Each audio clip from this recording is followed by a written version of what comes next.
Don't attack. Don't do it. Don't. God dang it, I'm so sick and tired of losing to this same piece of shit. What do you keep losing to now? Spirals, of course. Well, what deck are you playing? Lolly, I mean Magician Girls. What?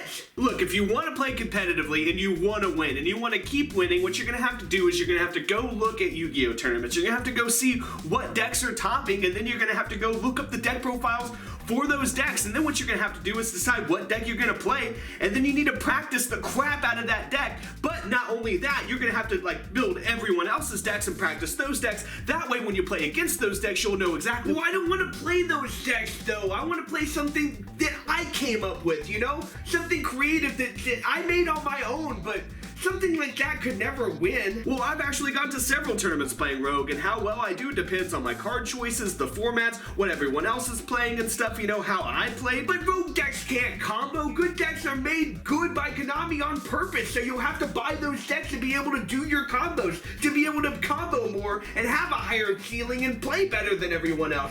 Decks that aren't meta just can't really do anything at all. Well, Harold wins me games all the time, and it combos like crazy. Replay or it didn't happen. Replay singular? Well, I guess you're right, but still the fact that I didn't believe you just shows how cookie cutter decks completely shut down everything that isn't meta and how they really just stifle creativity. Hey, hold that thought. What's up, Sam? Replay or it didn't happen? Okay, so Sam, you guys all should know my friend Sam. He comes up with some pretty crazy decks, and he has topped more times with Fluffles than anyone else on this planet. I'm not even kidding. Well, today he was being crazier than usual, and he said that he could summon 3 Omegas with this Panda.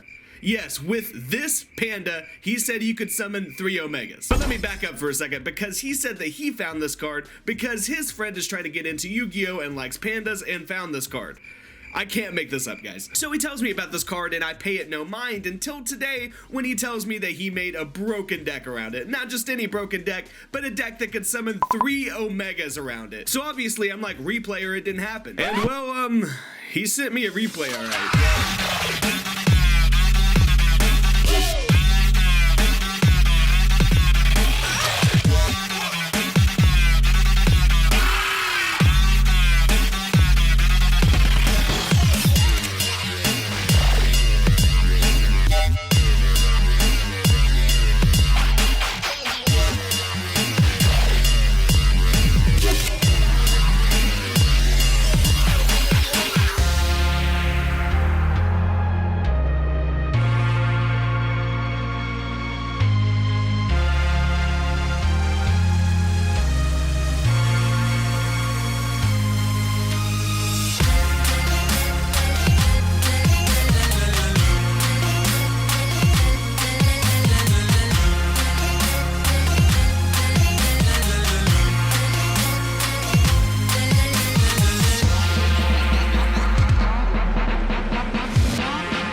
I don't know about you guys, but I only saw 1 Omega. But the fact that he robbed his opponent basically out of their entire hand based off of a Panda is pretty impressive. So getting into this deck profile, you start off by playing 3 copies of Indiana Jones, 1 copy of this giant tuner monster, 3 copies of your childhood, 3 copies of Bunilla, because you need this earth to make Radiant. Just go with it, guys. Then you play 2 copies of, if you Google this card, it comes up as the worst card in the game, 3 copies of Water Spirit, which looks like the monster from Alien Resurrection, 2 tune targets, 1 for your Sacred Sword of 7 Stars, and 1 for your trade-in, obviously, 1 copy of Eyeball Flower, and then a Dark Master Zork. But this card doesn't have to be Dark Master Zork, it can be any level 8 Dark Ritual monster. So obviously that is why I brought up the list of Dark Ritual monsters that are level 8s. So you could play Chaos Mask, the Masked Beast, Magician of Black Chaos, Zero the Mance, Dark Master Zork, which I've already talked about, and of course Demise, King of Armageddon. All of these cards work, and all of these cards work because they're all level 8 targets for trade-in that you search off of Herald of the Arc Light. Then for your spells, you play 3 copies of Allure of Darkness, 1 copy of 1-for-1 because you have several level 1 monsters in here, 1 copy of Fusion Conscription, which searches out either your Thousand Eyes Idol for Allure of Darkness, for example, or a copy of Dark Magician for Sacred Sword of 7 stars. And the reason why this card is able to do this is because it says reveal 1 fusion monster in your extra deck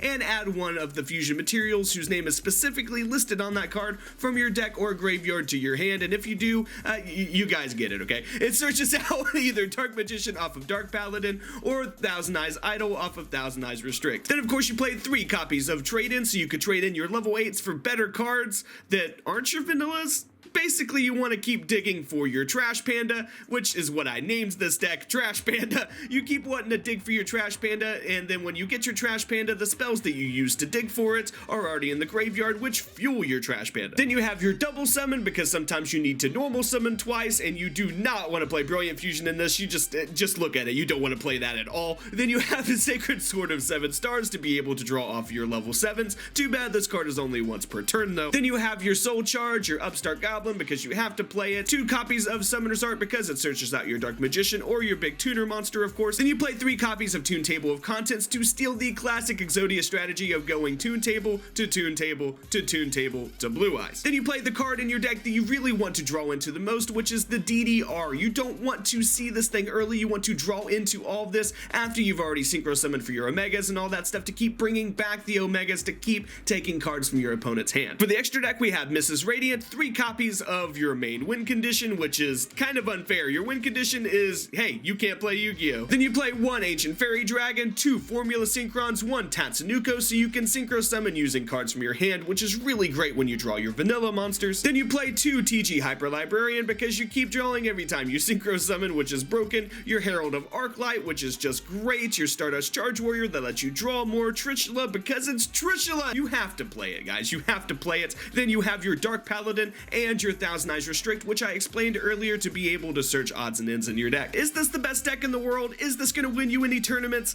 No, but is it really creative? Is this something that a lot of players would enjoy playing? Absolutely. This deck shows exactly how creative you can still be in Yu-Gi-Oh! These days, because let's be real. Who is playing Treasure Panda? No one would even give this card a second glance. It's just a random common card out of a core set that no one cares about because it's not meta. But I showed you guys this deck on purpose to bring up the point that if you sit down and you're creative and if you go through cards enough, you can build a deck around just about any card, it seems like. Just don't expect to win every single game or you're gonna have a bad time.